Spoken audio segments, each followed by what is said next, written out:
నాకు బిర్యానీ వద్దు బ్రో, నేను ఒక్కనిగా తినింది. చాలా మంది ఉన్నారు, వాళ్ళకి పాయిజన్ అయితే ఏంది అది ఇది ముందే చూడు నువ్వు ఏదో అదేది పాయిజన్, అది పాయిజన్. అది నా దివాకర్ వాళ్ళ ఫ్రెండ్ని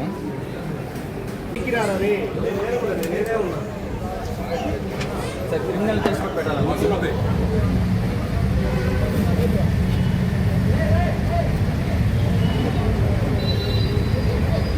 ఏం సార్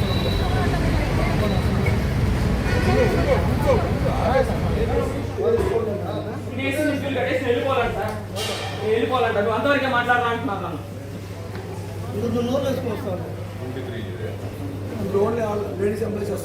లేడీస్ ఎంప్లాయీస్ మీరు ఎందుకు పిలిపిస్తున్నారు? నా మీద దాడి చేస్తాను ఎవరు? నేను చచ్చిపోయింటే దిక్కు ఎవరు వచ్చింది నా ఫ్యామిలీకి? ఇప్పుడు నా కింద ఎందుకు వచ్చారు వాళ్ళు కొట్టేకి? ఈయనే కొడుకు వచ్చింది, ఇతనే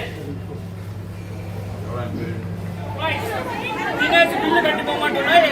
PS4 ఎంప్లాయీస్, ఇది ధర్మమా? కొట్టడానికి వచ్చిన PS4 ఎంప్లాయీస్ కేసు పెడతామని బెదిరిస్తున్న PS4 ఎంప్లాయీస్, నేనే కావాలని చేసిన అంటున్నా. PS4 employees CC camera footage బయటికి తీయండి. సీసీ కెమెరా ఫుటేజ్ నాకు బయటికి రావాలి. ఎవరు పెట్టారో నాకు తెలియాలి. నమస్కారం అండి. ఈరోజు మనకి PS4 నుంచి ఒక కస్టమర్ కంప్లైంట్ చేసి మనకి వీడియోలు పంపించారు. అంటే వాళ్ళు ఆర్డర్ చేసిన స్పెషల్ మీల్స్లో జెర్రీ ఉన్నట్టు కూడా మనకి వీడియోతో పాటు ఇక్కడే మనకి ఈ లొకేషన్లోనే ఫోటో తీసి కూడా మనకి పంపించారు. సో ఈ కంప్లైంట్ తీసుకుని నేను food safety officer and sanitation విభాగం అంతా కూడా ఇక్కడికి చెక్ చేయడం జరిగింది. సో ఇక్కడ మన కిచెన్ ప్రెమిసెస్ అంతా కూడా చెక్ చేసాము. కిచెన్ ప్రెమిసెస్లో కూడా మనకి ప్రాపర్ స్టోరేజ్ టెంపరేచర్ మెయింటైన్ చేయకుండా వీళ్ళు నార్మల్గా మన డే టు డే వాడే వెజిటేబుల్స్ కూడా ఫ్రోజన్ కంపార్ట్మెంట్లో దట్టు ప్రాపర్ టెంపరేచర్ మెయింటైన్ చేయకుండా పెట్టుకున్నారు. ఈ చెడిపోయిన టమోటాలు కానీ పురుగులు పట్టిన వంకాయలు కానీ అవన్నీ కూడా మీరు విజువల్స్ తీసుకున్నారు.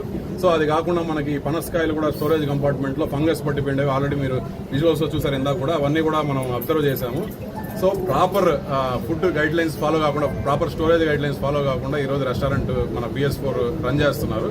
సో లైసెన్స్ అంతా కూడా చెక్ చేశాము. సో కస్టమర్ దగ్గర కూడా ఇప్పుడే కంప్లైంట్ తీసుకున్నాము.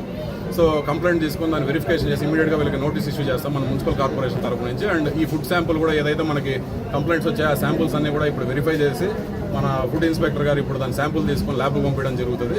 సో ఇమీడియట్గా జేసీకి రిపోర్ట్ చేయడం జరుగుతుంది. కమిషనర్ గారికి కూడా మనం ఇంటిమేషన్ ఇచ్చినాము.